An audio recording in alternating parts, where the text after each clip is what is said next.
अभी इस बीच इंदौर लिए चलते हैं। पत्रकारिता महोत्सव चल रहा है और आप सुन रहे हैं भारत एक्सप्रेस के सीएमडी उपेंद्र। कई सालों से मैं भारतीय पत्रकारिता महोत्सव में बिना फेल हुए आता रहा हूं। मंच पर बैठे भारतीय जनता पार्टी के राष्ट्रीय महासचिव कैलाश विजयवर्गीय जी, जो मेरे व्यक्तिगत जीवन में बड़े भाई की तरह हैं, ओम थानवी जी, जिनसे हम लोगों ने पत्रकारिता सीखी है, इंदौर पत्रकारिता की गंगोत्री कही जाती है।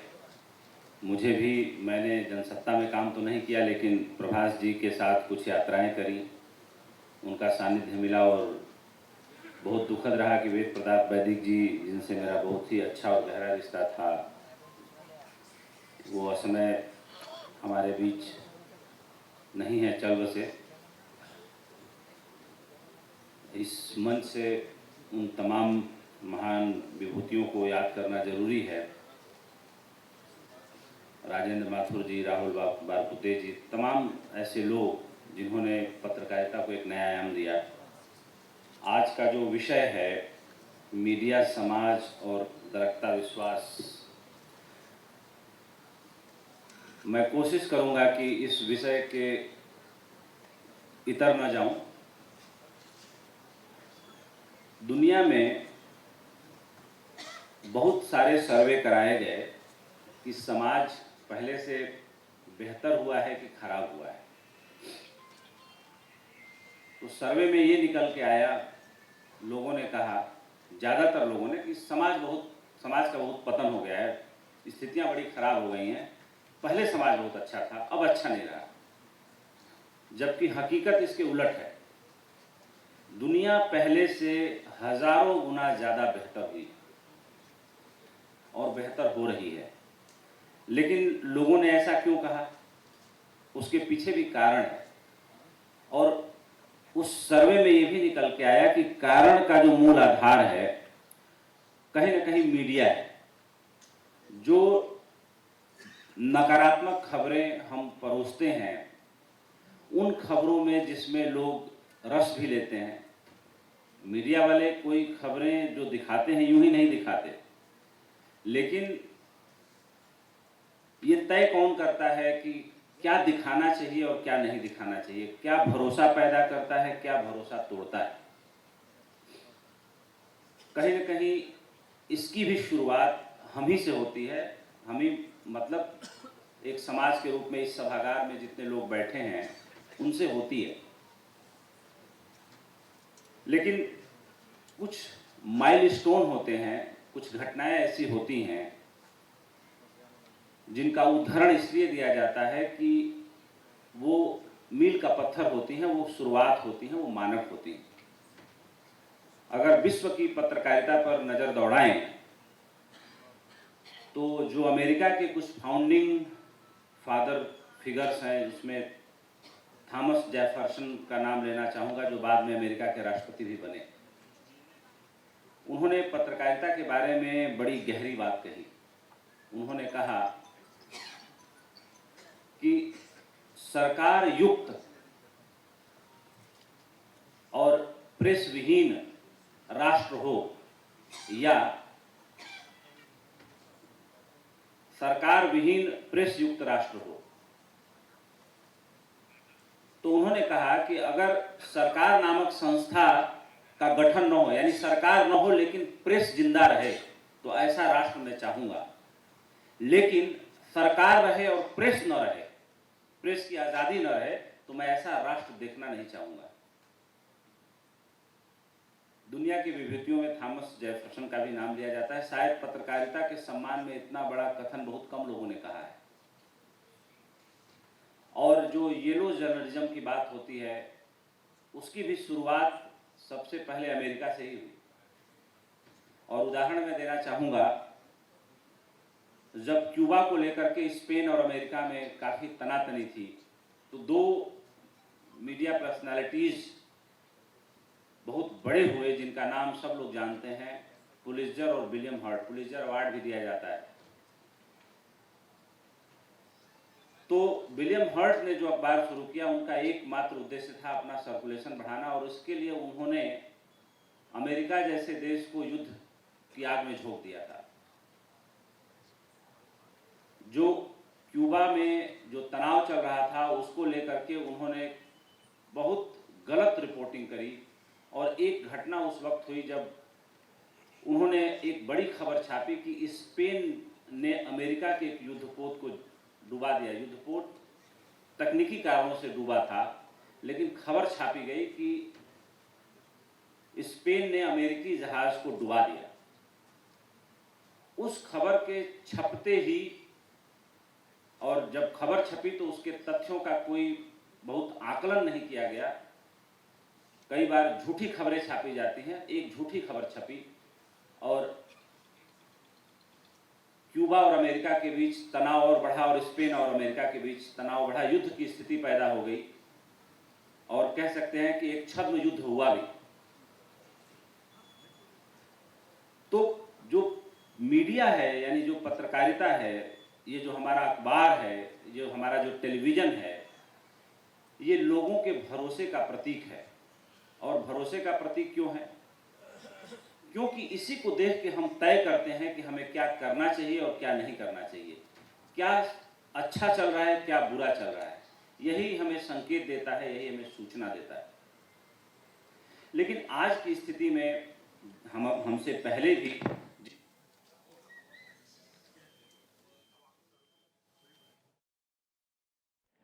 क्योंकि इसी को देख के हम तय करते हैं कि हमें क्या करना चाहिए और क्या नहीं करना चाहिए, क्या अच्छा चल रहा है, क्या बुरा चल रहा है।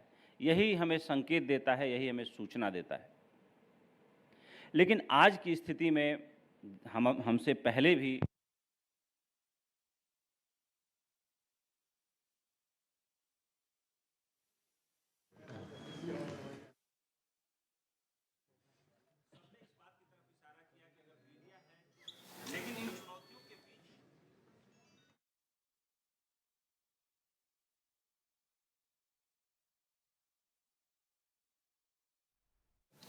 लेकिन आज जिस दरकते विश्वास की चर्चा हम लोग कर रहे हैं, ये विश्वास क्यों कम हो रहा है? लेकिन इन चुनौतियों के बीच भी हमारे सामने एक से एक अच्छे उदाहरण है, जो कहा जाता है कि रास्ता वही जिस पर महापुरुष चले। लेकिन आज जिस दरकते विश्वास की चर्चा हम लोग कर रहे हैं, विश्वास को कम हो रहा है। उसने गरीब से गरीब, कमजोर से कमजोर आम आदमी के हाथों में जो ताकत दी है, उसे मैं बहुत शुभ संकेत मानता हूं।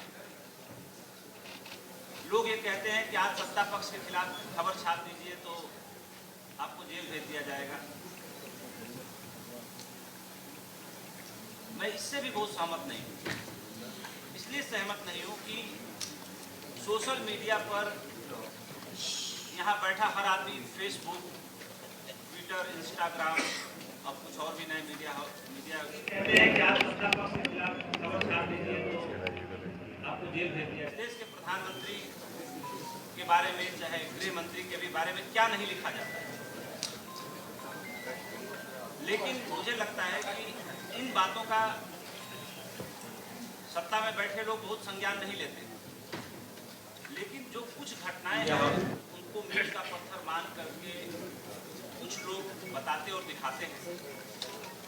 और हमारी सोसाइटी में जितने मीडिया हाउस हैं, जो पत्रकारिता को पल्लवित करने वाले संस्थान हैं, उनके सामने कोई बहुत ज्यादा चुनौती नहीं है। चुनौती इन अर्थों में है कि कैसे नंबर 1 की रेस में आया जाए, व्यवसाय को कैसे बढ़ाया जाए। अगर ये वैश्य युग है, व्यवसाय का युग है, तो व्यवसाय के युग में दोष सिर्फ मीडिया को ही क्यों दिया जाए? सिर्फ आदर्श का प्रतिमान, उच्चतम प्रतिमान मीडिया ही स्थापित करे, इसका बोझ मीडिया ही क्यों उठाए? लेकिन ये जरूर है कि अगर किसी से थोड़ा अच्छा होने की अपेक्षा की जाए तो ये अच्छी बात है। जान इलिया का एक शेर है कि मेरा वक्त बुरा था मगर आप तो अच्छे होते। हो सकता है कि मीडिया का थोड़ा वक्त बुरा हो, लेकिन मीडिया के सामने जो लोग हैं वो अच्छे रहे तो मीडिया अपने आप अच्छा हो जाएगा, इसमें मुझे कोई दो राय नहीं है।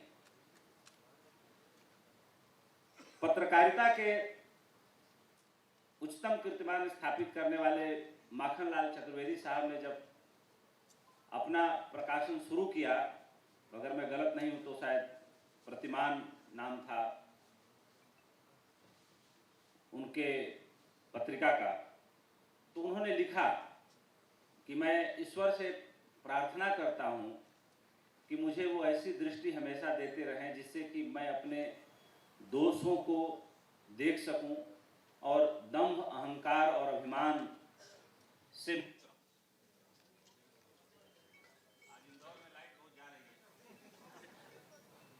है।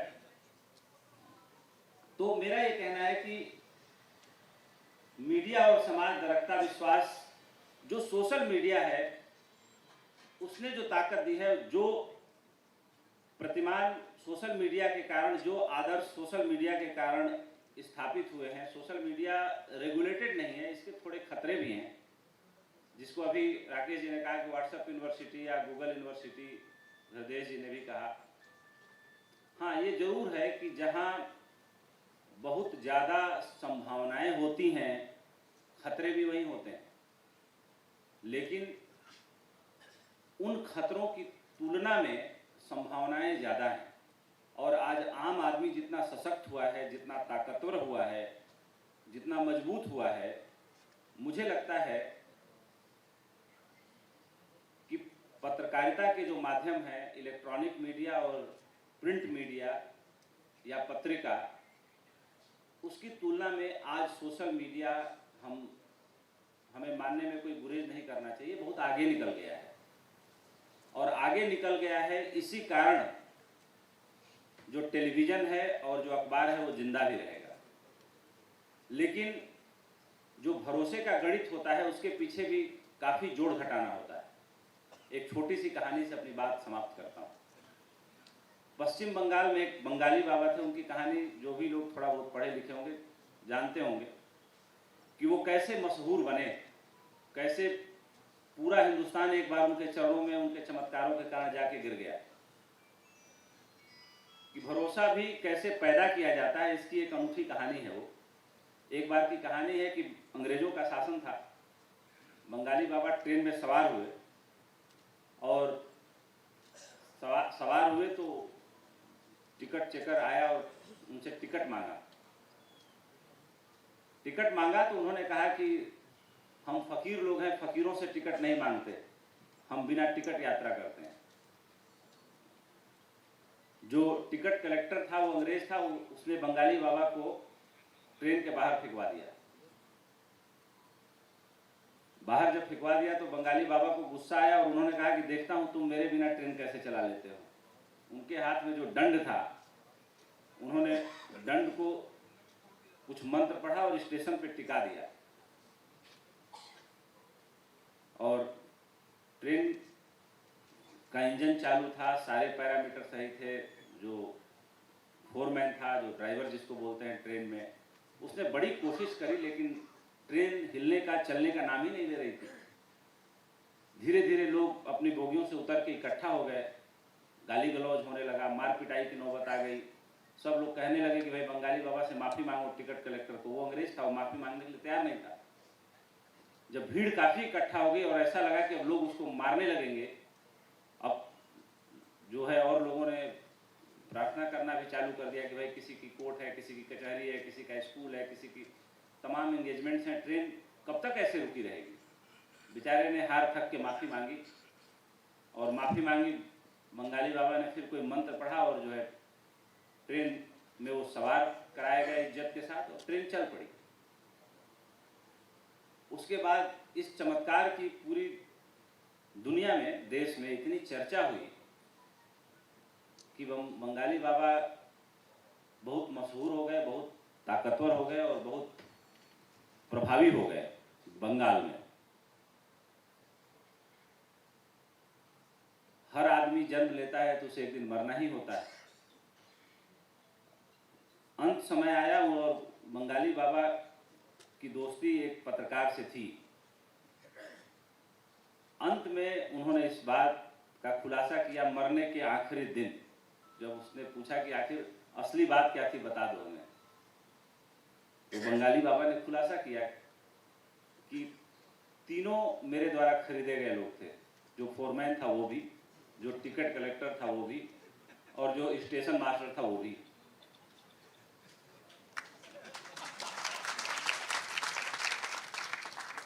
तो जो विश्वास और अविश्वास का जो खेल है उसके पीछे भी बहुत गणित होता है। इन्हीं बातों के साथ मैं अपनी बात समाप्त करता हूँ। जय हिंद, जय भारत। बहुत बहुत धन्यवाद श्री उपेंद्र राय जी। अब मैं अगले वक्ता के रूप में आग्रह करूंगा श्री जयशंकर गुप्त जी, प्रेस काउंसिल ऑफ इंडिया के मेंबर एवं वरिष्ठ पत्रकार जयशंकर गुप्त जी।